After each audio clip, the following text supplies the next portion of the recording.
Snatch and Scotch. Alright.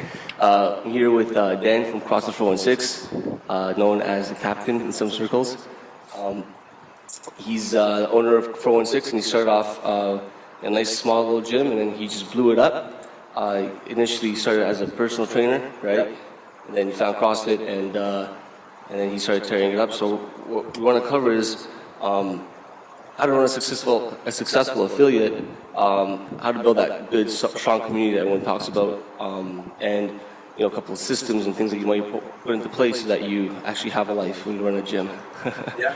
Right. So this is episode 11, and if you like the podcast, go to iTunes, give us a 5-star review, and check it out at snatchesandscotch.com. All right. So just introduce yourself. Tell us a bit about how you got started. Cool. So I'm Dan Zenton, owner of CrossFit 416. So basically, starting out, personal trainer.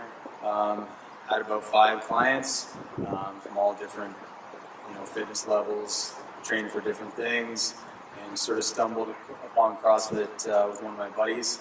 And we rocked a couple workouts, got completely destroyed, but kept coming back for more. And so I started using some CrossFit workouts and concepts with some different clients that I was training.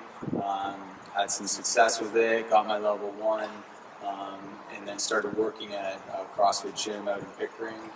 And from there, sort of always knew that I wanted to open my own place. And one thing led to another. And back in 2011, I opened up the doors. Sweet. Yeah. So you started CrossFit in 2009, 10? Yeah, 2010. Yeah, because I started 2011, right? It's funny because we were talking and I was saying that you're the reason I got into CrossFit indirectly. That's awesome. Because so I was coming off a strength program.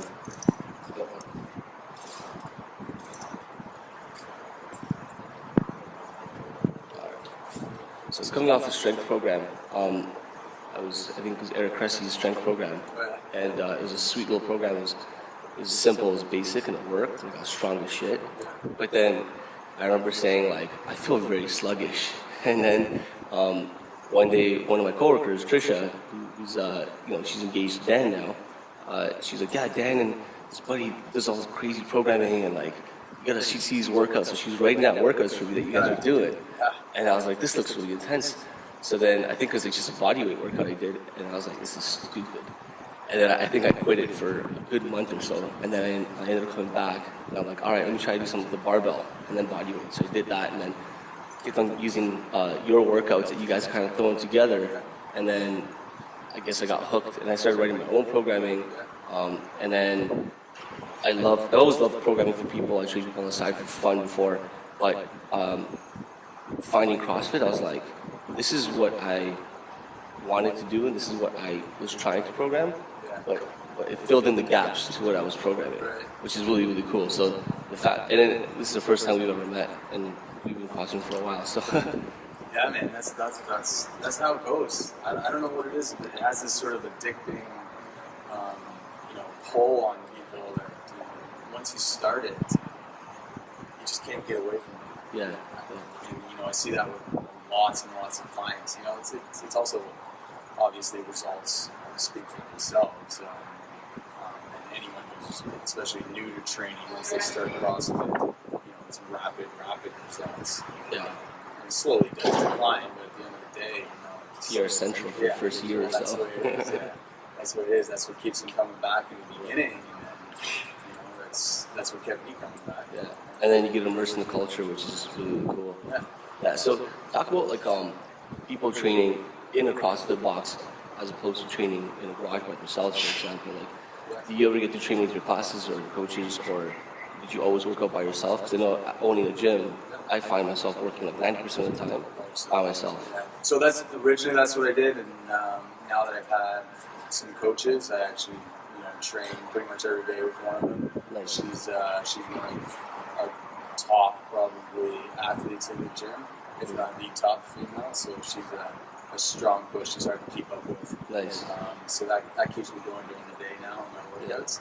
And you need that extra that extra push. Training on your own, especially doing CrossFit, it's way too easy to just say, Oh yeah. I'm not gonna. My shoulder's tight. It's Yeah, just stop. I'm not gonna do this movement. I'm not gonna Yeah. do that movement. I'll do 3 rounds, not 5 rounds. Yeah. That sort of thing. It's too easy to do that. So, in essence, that's what a CrossFit class brings to the table. Yeah. It's accountability. Mhm. Accountability is important because it keeps people moving. It keeps people focused on the task, and it makes them work extra hard. Yeah, Do it. it's priceless. That's it. Yeah. Self-regard, the sense of accomplishment once you've completed something with that sort of motivation, you can't explain it. That's right. Even if I work out before class, even if people come in early and just mobilize and get ready for a workout, Yeah. and I'm lifting something heavy, or I'm doing EMOM or something, I go extra hard because Get they're that watching me. extra- It's true. You gotta. Sometimes wait for them so you can Yeah, it's right. do that. Yeah.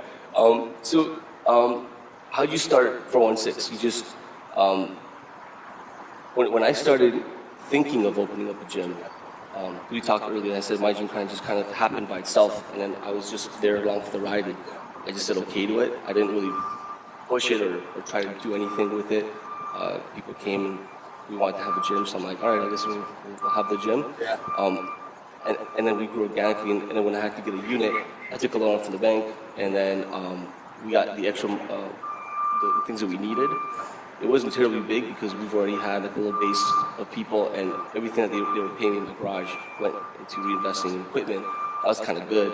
But when people think of opening up a gym, a lot of gyms that pop up these days are just ginormous.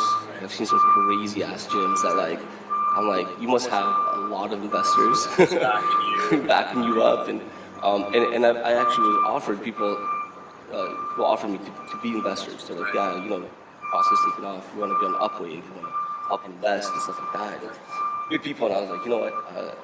I just want to do it on my own. I want to do my own thing, and I don't want to be accountable to anybody for my actions running my gym. I want to do it the way I want to do it, and so that's why I kind of went that route. What did you kind of? Yeah, so I started working at that gym in Pickering, and that sort of drove me to realize that I wanted to open my own. So I jumped in 2 feet, but that being said, my first unit was 1,200 square feet. I think I got a $10,000 line of credit from the bank and a $5,000 Visa. Nice. And that's pretty much it. Yeah. And so I was able to do that and invested some of my own money, but not that much. And I bought a starter. I think I bought a starter kit from Get Faster. Yeah. That was enough for about 5 clients I think at the time. Yeah. And then it just sort of took off from there. I just said, I'm going to do this. I know it's a risk, but it's not that big. It's not a huge risk. Right. Yeah. It's not like I'm accountable to anyone else but myself. If this goes into the tank, then I'm on the hook for it, Mhm. and that was it. That's fair. Yeah. Yeah. So when I opened in late 2011, I did one of the things that I'll never do again, which was I put a little feeler out on what are those things called? Groupon. Oh, the Groupon. Yeah. It wasn't Groupon, but it was something else. Something like that. Yeah. And I ended up getting. So I'm right downtown on the water. Yeah. And I ended up getting some people coming down from Thornhill. And so they come in, and I think Because they wanted a deal. yeah. So Wow. the deal was you got 6 element sessions, and then I think that was it at the time. And so they would come down to their 6 element sessions, and I just looked at these people, and I was like, oh, You're just I'm never wasting gonna be able my to turn time. them into full-time clients.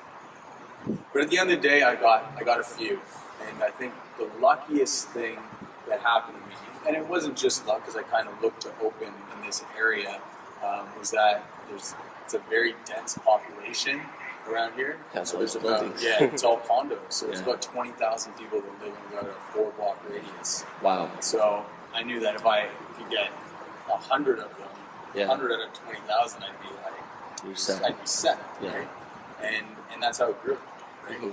All the people in these condos, they talk to their neighbors, they talk to their friends who all Yeah. live. Like my demographic of clients probably 23 to 35, something That's like that. Yeah, and they're all just young professionals. Mine's a good decade above that. Is it? Yeah. Well, you're up We're in the suburbs. more north than me, yeah. That's Yeah. it. And then it just, like every other CrossFit gym, grew organically. I never did any other advertising, Yeah. anything like that. It just sort of keeps coming and coming and coming. Yeah. And then you start looking at things like your Facebook page, and how can you grow even more organically. I gotta say, I checked your website out, and when you first had your website, it was kind of sketchy. It wasn't very good. Yeah. And then now it looks legit. Like now it looks like a professional did the website. It looks really, really good. Yeah. So actually, that's a funny story because that's all bartered. Yeah. So one of my clients is a photographer, Nice. so I let him give him a free membership, and he comes in, once, twice a month and takes pictures of the classes. Mhm.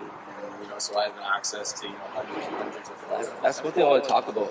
What I noticed is when I looked at your workout blog, one thing I like, so I stopped putting pictures on my blog when I post the workout just because it's just too much time to find a picture that matches the workout. And I always like to have, so for months I haven't put pictures up, but what I've noticed about you is that you have pictures of only your clients and only your gym, which is sweet. And they're not like ghetto pictures, they're really, really cool, very well done pictures. And even if it's just someone's heel running, your clients know, hey, that was the time we would do some sprints on the grass. And so it's a very subtle little touch that you used to build that community. Right? Yeah. So, the reason I do that is not only so people can sort of remember their workouts and they like seeing themselves, on the blog and stuff like that, but it's once they're on the blog, they're then tagged in it, and then all of their friends on Facebook or whatever see, where is this? And people. Oh, they're tagging the photo. They're tagging the photo On the blog, yeah.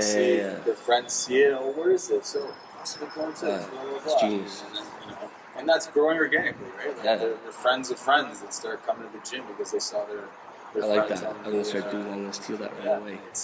That's awesome. It's worked well. Yeah, and the funny thing is, you can put a post about a good read, or you can write a blog post and put it up there, and you get some hits on Facebook. But you put one really cool picture of a class going, and you tag a bunch of people in it. The impressions you get are unreal. So yeah, we do something with Sweat Angels where our members are encouraged to check in with the gym, write comments and check in with the gym, and then it takes them right to our Facebook page, and the map is on there and everything. And then they're also doing some good. So 1 year we'll provide vitamins for newborn babies in Africa, another year we'll go to schools and stuff like that.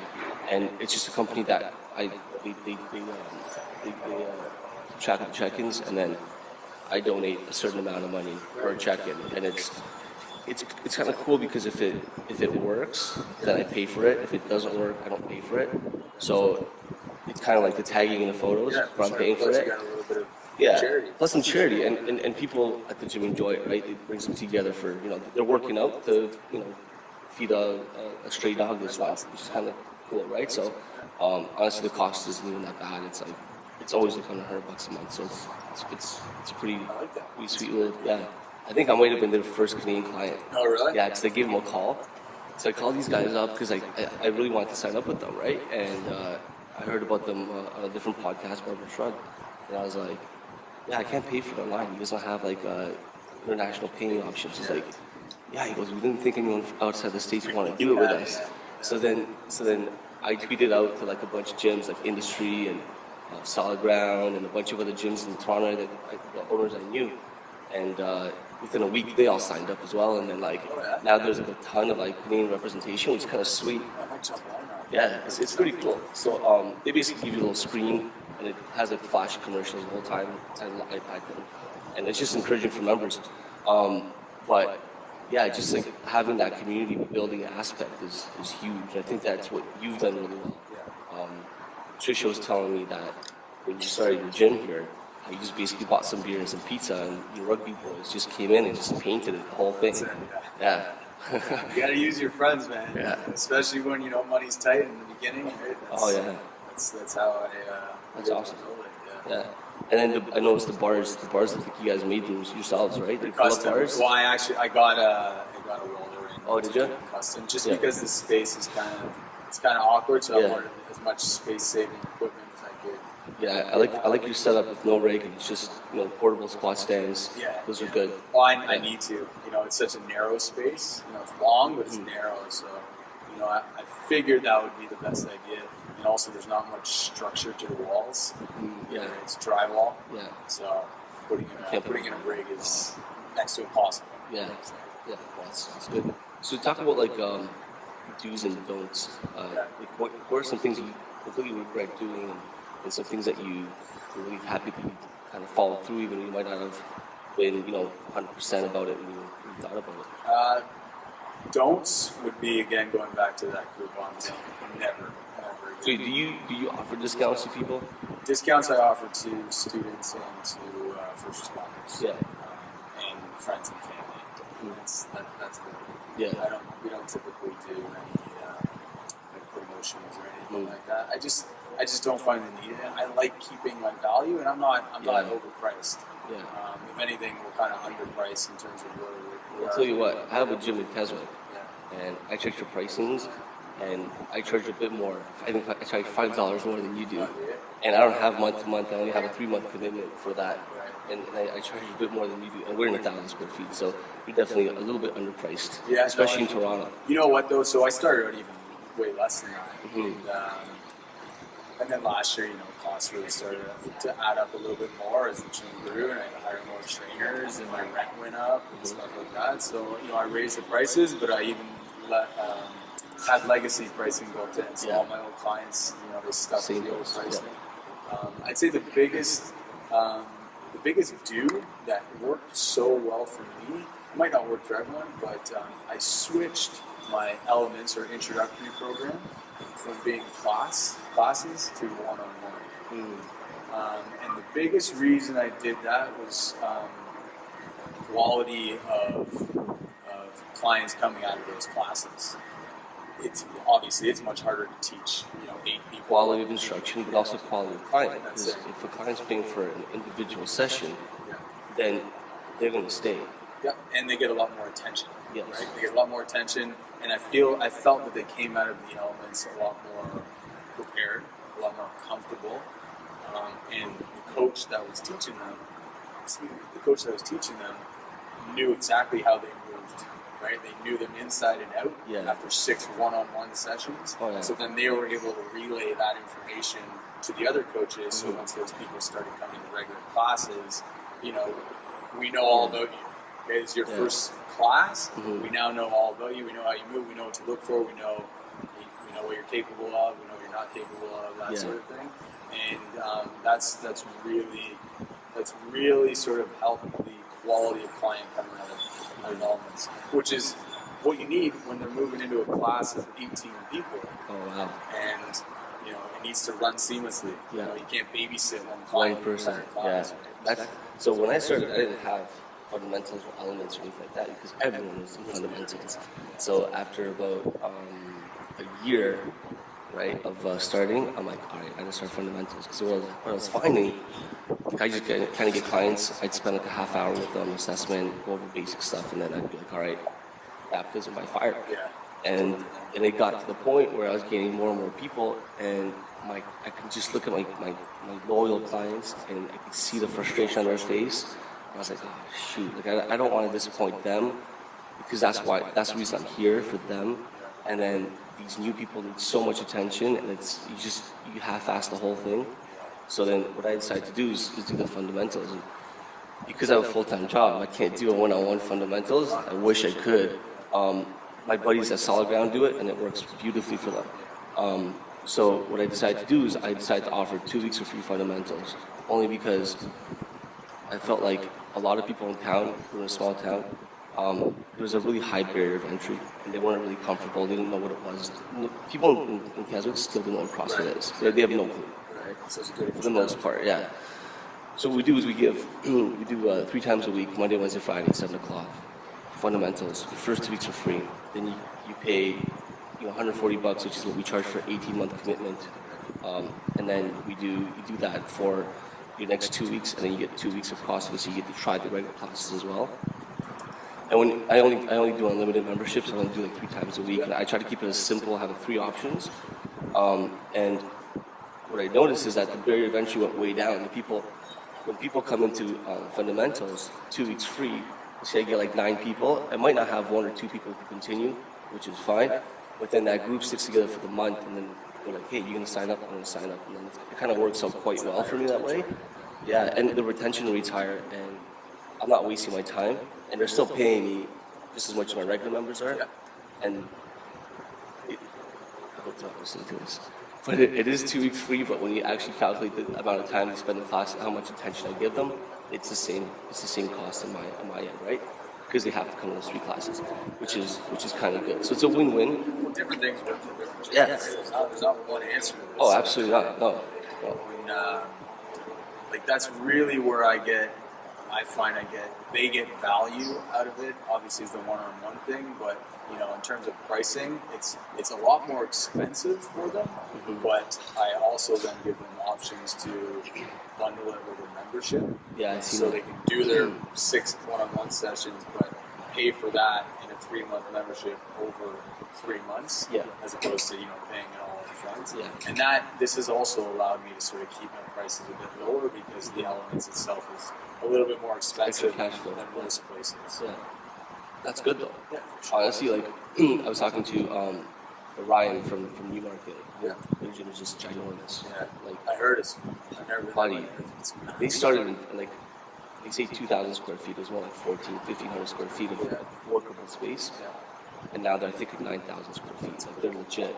And he's been criticized by some people by never giving in the discounts. He's like, I'm not giving discounts. There's no way I'm giving discounts. He's been a firm believer in not giving discounts. When I started, I gave discounts to couples and stuff like that as well. And my current clients, if they have that, they maintain it for life. But what I saw in my place was like some of my best clients who were just super committed and volunteered and helped out and did everything, were part of the community.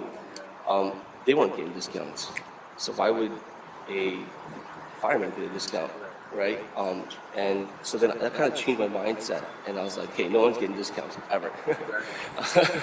But what I've done is I've created the contracts where like an 18-month committed client is paying $40 less a month than a 3-month committed client, right? So I'm discounting commitment, right? Which is still something, right? And so his big thing was like, once you start giving everyone discounts, yeah, and people start taking advantage and always asking for discounts, and you feel bad, right? Because we're in this to help people. Like, but at the end of the day, I started. You also have to value your service, right? You can't That's right. And if you give discounts, you start devaluing your service greatly, right? So, but yeah, so I mean, I don't see anything wrong with a 10% discount for people who may need it or whatever. But yeah, I mean, everyone's different, and it's but then there's gyms out there who give like serious discounts too, like serious discounts. Like have a month of cost for $30 or $20. So I was like, No, I would never do that. I mean, My time's worth way more. Yeah. And Yeah. what they're getting out of it, the value is just too high. I feel like for me, if I charge, let's say I charge people a very low amount for CrossFit because like I don't need the money and the gym is self-sustaining, I wouldn't be as committed to them. I don't feel because I'm like, oh, they're just paying me $20. It's a big deal, right? Even though I internally I want to help people, the best I can be, and even if the client is free, I'm still going to give them as much commitment as any other client. But it's like that value, right? Like when I think about it in terms of business, I don't really think about, hey, you got to pay me this much money to be as part of my gym. I think about them as, hey, this is who we are. Come check us out. This is what we do. And if they feel that there's value in what we do, then that's the value they find, right? So I don't even think about the monetary thing. I just think about it in terms of value. You get caught up in the money thing, Yeah. and then you're dead in the water. Oh, right? it's brutal. It's like, man, I don't like. You're never gonna win, man, because you could always make more, and you can always buy cooler shit. And That's it. That's it. But you can't also spend your time worrying about people who are always looking for the discount, and they're saying, your prices are too expensive, blah blah blah. At the end of the day, you know that you do a good job. You know that you're coaching. You know that your gym. People get results, and it's an amazing place to be in. So Yeah. the 1 or 2% of people that are a pain in the ass to deal with, it's just not worth the time. No. And you gotta. Sometimes it's hard to understand that because you're always trying to do a sell job. And Yeah. You don't want to push anyone out the door. But at the end of the day, you want people that are going to be there and they're going to be part of the community and be like they're going to be part of the community and sort of give value to the community. That's right. Better the community. That's right. I hate to say this, but there's definitely 1 or 2 people that were at our gym that decided to leave, and everyone we decided to leave. They're like, oh, okay. If it's that person, that's cool. So, but It's so understandable, but that's like anything in life.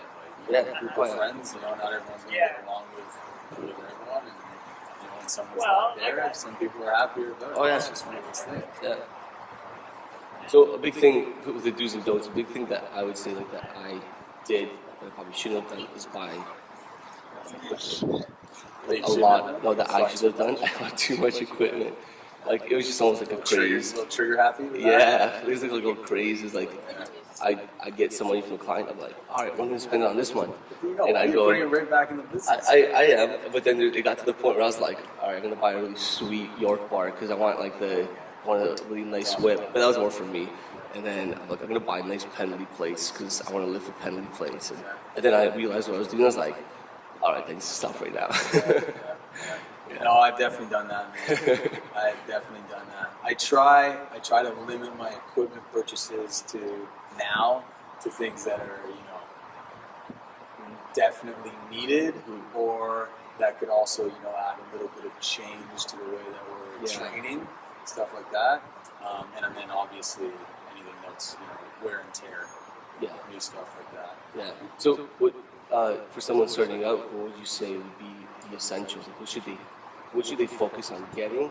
Yeah. Because you start off on a pretty cheap budget. Yeah. Right. So, what should they focus on getting? Focus on the people first, and then get some barbells, some obviously plates to go with those barbells. It's pretty much all you need in the beginning. Yeah. And I got obviously you get a rig can come later. Yeah. Definitely don't need a ring. But you need barbells, kettlebells, things that can be shared, right? Especially in the beginning, you'll have to work things like one person works, one person rests, those sort of workouts. Just because equipment's going to be scarce, but barbell weights, some kettlebells.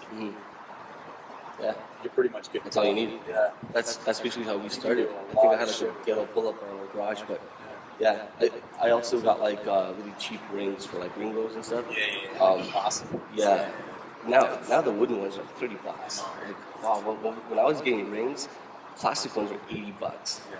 Now they're like 25. Couldn't believe it. But yeah, I totally agree with that. Like most people when they start, and myself included, I was like, I need to get equipment because I want to be a real gym. I don't want to be like just a ghetto garage gym. But I couldn't afford most of the equipment in my garage, so I basically had a barbell, I had a rack, I had plates. That's it. Dude, to break it down, and you preach CrossFit by the book, but the 9 foundational movements, what's required in them? A barbell and body weight. That's it. That's all you need. That's it. Yeah. There's not even pulling in it in terms of vertical pulls or anything like that. So that's right. And that's what you need. 95% of your clients, if you're starting a CrossFit gym, won't be able to do a pull-up. That's it. So don't worry about it. Trust me. And even in any basic strength program, pull-ups will usually come later on in the program. Once you develop a base strength of squatting, deadlifting, and pushing. And it's an accessory work. Yeah. Whereas in CrossFit, it's a staple, almost. Yeah. Nowadays, Yeah. We've shied a lot away from pull-ups. Have The you? past few months, a lot. Like kipping pull-ups? Or Any kind of pull-ups. Clients have pull-ups. They're doing weighted pull-ups and strict pull-ups. But we shied away from them in workouts and focus more at the end as an accessory work or some extra work. And everyone's doing a crap load of ring rows. Okay. A ton. So I was doing this program, and it was so boring. It wasn't CrossFit. It was a strength and conditioning program where I can be better at CrossFit. Okay. So it was using CrossFit, but in a different model. So it was like a little microcycle and stuff. So I was doing 200 to 300 ring rows a week with tempo, and I was like, oh, so boring. I felt like I was doing ring rows all over. I got really good at ring rows. And when the program progressed and they got rid of the ring rows, my chest to bars became beast. My muscle ups were a joke, and I'm 225 pounds. So I was busting out muscle ups, I was busting out chest to bars, my butterflies were strong, everything was solid. Like even my bar muscle ups got better. Like I was just like strong. And it's just a whole lot of really slow ring rows. So I'm like, that shit works. People don't do enough ring rows. We're just doing ring rows for a long time now. So with that, we have the two board system. So our new members, we focus on muscle activation in the hip, the scapulas, and then mobility in the ankle, the hip, and the shoulders. And then trying to incorporate a lot of that ring row, tempo push-ups, a lot of body weight stuff, and then introduce the weights with them as well. So this is for your warm-ups? No, for the actual workouts. So we run two completely different programs. One's for like our not regular members, to give members from day one who are on board one still. So if you have no injuries and you have no limitations and you're at a certain fitness level, you're on our board number 2. I gotta come up with a way better name for that. Yeah. Dude, we do level programming. We call it level 1, level 2. Yeah. So we have board 1 and board 2. So keep it simple sometimes. So people on board 1 do a lot of ring rows. They do a lot of sled pulls, sled pushes. We have a big space in the back. They do if they ever do snatches or cleans, they do a lot of like dumbbell snatches and cleans. They'll do a lot of technique work from the hang and stuff like that. So it's working out really well for them because they're all progressing much better. Yeah. And then the other guys are just doing a little bit more hardcore programming. For the longest time, I just couldn't program a muscle up. I couldn't program anything because it was pointless. Because you didn't have the clients that could do them? no one can do any of that stuff. So not even the progressions, right? So we do them in strength, but we couldn't even program. So you guys do something similar, right? Yeah. You know what? We just started doing it. I always played with it in the past when we would do strength work. I would program different levels and people that are coming straight out of elements. Be a simple linear progression for the 5-3-1. Yeah, 5-3-1 or just like a Ripito, starting strength type progression. And I try to keep them on it for 5, 6, 7, 8 months, depending on their background, obviously. But that's the easiest way to build. Yeah. And anyone that's new to training, their ceiling is so high in the beginning, and the simpler it is, the better it is for them. And you just need to changing the stimulus or a little bit heavier weight each week, and they'll get stronger and stronger. Right? Yeah. And I'd probably say most of my clients could still use that approach, but just to keep things a little bit more interesting for them, we change it up. But now we've just started introducing level programming in WODs as well. And so far, so good. So when you do level programming in WODs, do you guys do the same WOD and just scale it to a different level, or yes do and completely no. different WODs? Yes and no. Occasionally that'll happen where we just scale movements in the WOD will be the same. But we also do 2 different WODs, but you'll see a lot of similarities in them. Yeah. So I think for instance yesterday, we had in the level 1 they were doing some pull-ups and push-ups, whereas the level 2 it was muscle-ups that replaced both of those. And that was that's sort of how we have. Yeah. I'll have WODs like that. There'll probably be a pretty small percentage of people that will be doing them, but the level 2. But I like to have the option for it. Absolutely. Yeah. Even if it's 2 people, that's it. One person, you just give them one program. But if it's 2 people consistently, it's a big deal, I think. Yeah, because you don't want people to start coming in and they look at the board and they're so competent in their pull-ups, they're so competent in their push-ups. Even though it'll still be tough, you don't want them to be looking at the board like, I don't want to do this. Yeah. Like that's the last thing I want. You always want to keep things interesting. Yeah, absolutely. A little bit varied, but challenging. Yeah, like that. I think I remember. I looked at you get your football certification, and I think I remember when I was looking at your blog. This is like maybe a year and a half ago, and I was like, this dude probably just did CrossFit football. Because you're programming like really complex shit. Like you're like, okay, working at 70% for this set, rest exactly 1.5 minutes. And it was like really specific. And I was like, yeah, he's definitely changed something and did CrossFit football. And then you went back to being a little bit more simple. But that's cool. I like to play around with that a lot because working with percentages and stuff teaches people a lot about themselves as well. And most people don't understand what the hell 70% means. No, absolutely. So I've used that a lot in strength, but now I started using it a ton in the WODs. Yeah. So I'll say, you know what, this WOD we're doing at 80%, we're gonna rest 5 minutes. We're gonna do the next WOD 80%, rest 5 minutes, and then the last WOD we're gonna just do it at like 70%. It's cool. It's like a cool down WOD. And they're like, this is cool down. I'm like, yeah, it's cool down. Trust me. So. It takes them a little while to understand what that means for their body and how to breathe and whatever, but I think it helps a lot, and it also helps prevent injury because you don't always have to go super hard to get fit. Even though CrossFit is high intensity. You don't need to check the ego at the door when it's sort of prescribed to your own personal percentages. Yeah, even though CrossFit is super high intensity, it gets criticized for injuries. Honestly, there aren't that many injuries in CrossFit. Most of my members get hurt painting or something like that. You know what I mean? Like I was talking to Rock from Montreal, this awesome coach, was saying it shouldn't always be high intensity.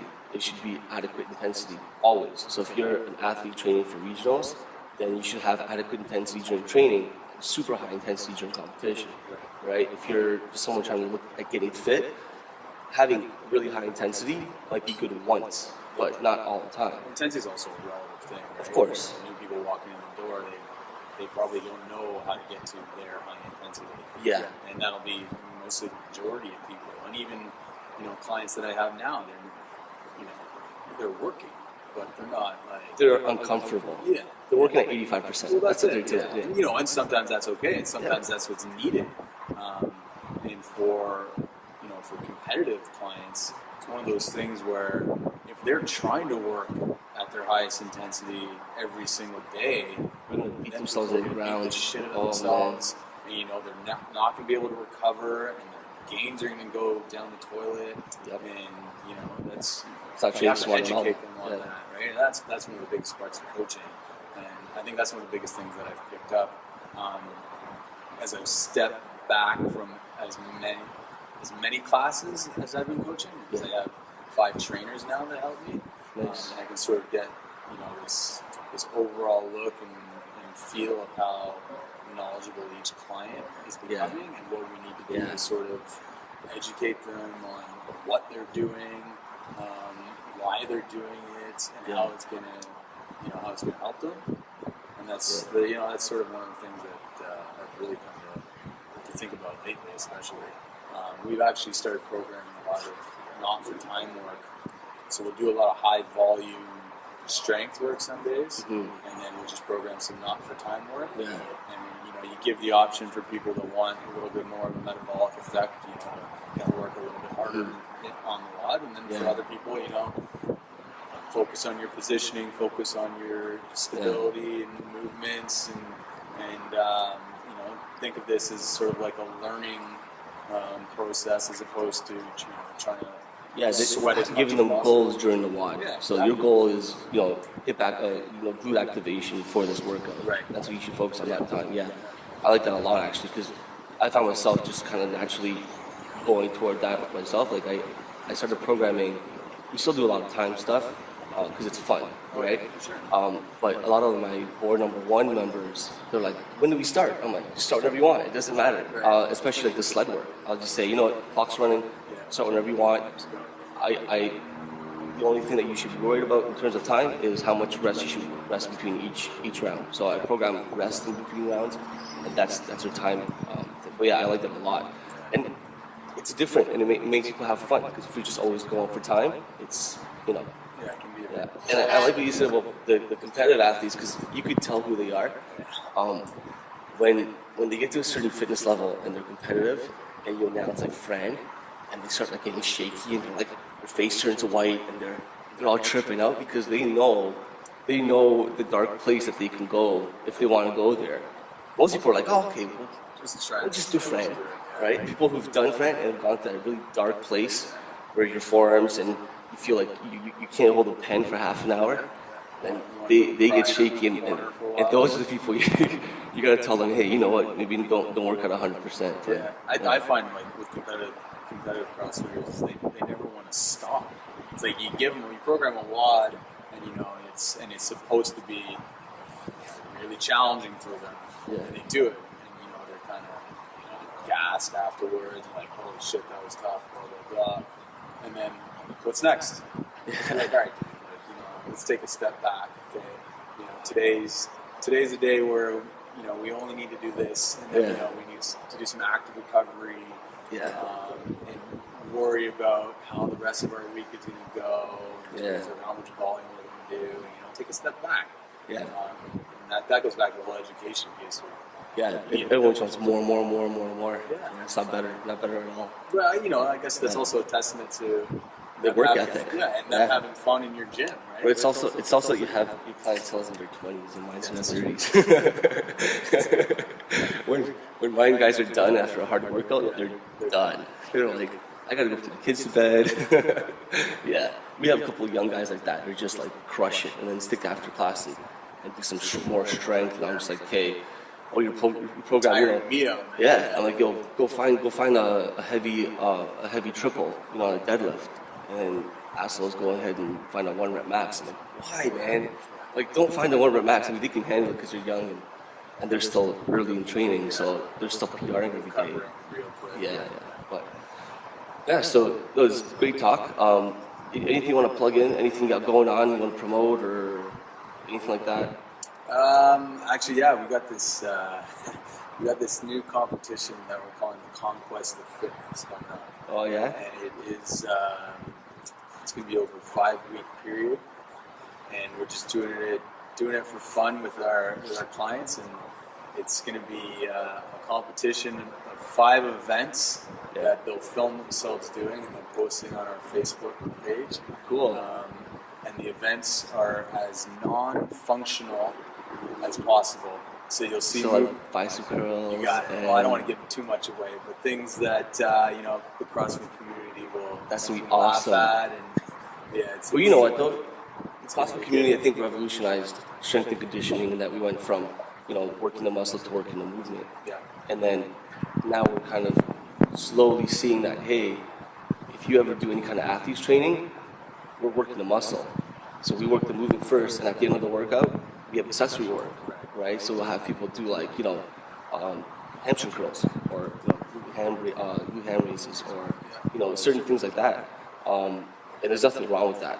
Like it's fantastic. And if you look at some of the best or strongest CrossFitters, they have a background in bodybuilding. I mean, we all do. We all worked out at commercial gyms bodybuilding. Right? That's where we started. You worked out when you were younger. You're doing it. To get the absolutely. That you want. Exactly. And people who say you don't want a good physique or that's a bull. Come on, that's so much fun. I love that. It's awesome. So you guys going to local big gyms like? No. So it's all going to be able to be done in our gym. It'd be awesome if you can just kind of go to like a commercial gym and just videotape it and just have fun with it. Maybe some of my clients could do that. That'd be sweet. That'd be cool. That'd be fun. You guys should make like a little iMovie of it or something and publish it. It'd be awesome. Yeah. Well, what I'm hoping for is that all the videos that everyone posts, that'll sort of go up on Facebook. We'll get a little hashtag Conquest of Fitness. Conquest of Fitness. Yeah. Hashtag Conquest of Fitness. Yeah. That sounds sick. So look out for that. Starting October. That's awesome. That's cool. Yeah, this guy's got a lot of good ideas. Trisha was telling me about like the rugby stuff you guys did with the boxing matches, with people like sanctioned boxing matches amongst friends. It's a charity event that we throw. Yeah. That's cool. Yeah, it's good, man. So we started. It's my rugby club. We were looking for a fundraiser. We needed to raise some more money, and I came up with this idea that I learned from another rugby club in Canada, and it's basically hold an event where you box each other. Yeah. So what we did was we got our guys into a boxing gym, and they train a professional coach for 12 weeks, and then we hold this open bar event. It's awesome. Where people come. We have up to 600 people last year come. We just Yeah. watch guys beat the shit out of each other. It's a good time. That's awesome. That's cool. Yeah, we get together, me and two of the coaches, other gym owners from like up north. We get together about once a month for beers or wings or whatever. Yeah. We just like mastermind and talk about ideas and Yeah. what works, what doesn't work, and we try to keep that consistent. But it'd be great if you could come by and do it, like, or if you could come downtown one night and just kind of hang out, add more people to the group, and it's just a bunch of right now it's 3 of us. Shoot the shit. Yeah. And you should talk business, talk, programming, clients, whatever, right? So there's a lot of cool ideas that you have. And I like man. that. I like that at all. I like that a lot. Thanks for having me, though. Yeah, absolutely. Yeah. So if you guys are in Toronto, screw all the other gyms. I'm just kidding. I didn't say that. We get a lot of visitors. No, we get tons of Yeah. visitors, man. Porter is right there. It's, Oh, yeah? I got people That's that right. fly right in. They get right off the fucking plane and they just Sweet. They walk in with their suitcase. That's awesome. Yeah. So if you're in Toronto, right on the Queensway here, Queens Key. Queens Quay. Wow. So that traffic's a little bad here, but you can just walk. It's just down the street from Harbourfront Center. A lot of things happening in this quiet area of town. Just south of Skydome. There you go. Come by, check out CrossFit 416. These guys know what they're doing for sure. Not just saying that. I was actually creeping on your athletes at the competition, the UG yeah? series. I went to meet some people, and I saw them with their shirts. I was like, oh, is this guy named Dan here? And they're calling on sign. So I was kind of checking them out. I'm like, let's see if Dan knows what he's doing, because we usually go to competitions and people lift like crap. And it was a thruster ladder, and I was like, wow, every single person lifts very, very well. Like, no one looks like a crappy lifter. So I'm like, all right, this gym knows what they're doing. So I like to scope out like gyms and people competing to see like not perfect movement, but if they're being coached well enough to be able to be proficient, right? And you can definitely tell the gyms that are been focused on the techniques and the lifting and the ones that are just been doing like quads, right? sure. So yeah, definitely. Well, there's some horror definitely- stories out there. Definitely So- creeps you out on that one, but it was cool to see. So yeah, definitely come check out CrossFit 416. Go to SackJaysonScotch.com. Under store, we released a pull it upright program. It's all free. Go check it out. 3 times a day, you're training. It's just like it's like a 5-minute little thing. So it's a 5-minute little thing. I stole it from Zach Avanesh, who stole it from somebody else. It's called Grease the Wheel. Where you're just doing like a horizontal rows, dumbbell rows, muscle activation things, core work. So you can just be a badass at your hip and pull-ups, your strip pull-ups, your muscle ups, anything pulling. I'm 225 and I can pull like a beast now. So that stuff works. It's legit. You're never too heavy to be good at pull-ups. So check it out. It's a 2-week program. It's really, really short and it's a lot of fun. So you don't need any equipment. You can just go to the park and do it. All right. So stay tuned and peace out.